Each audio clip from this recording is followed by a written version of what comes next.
तो यार पहले आप इस पेपर बट के क्या नाम है देखो।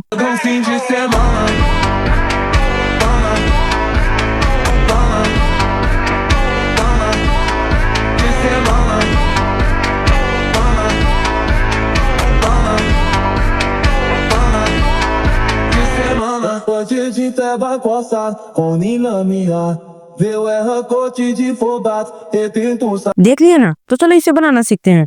और सच कहूँ तो इसे बनाना बहुत ज्यादा ही आसान है, बस आप मेरे स्टेप्स को फॉलो करते जाओ। और हाँ, अगर वीडियो जरा सा भी अच्छा लगे तो वीडियो को लाइक जरूर से कर देना।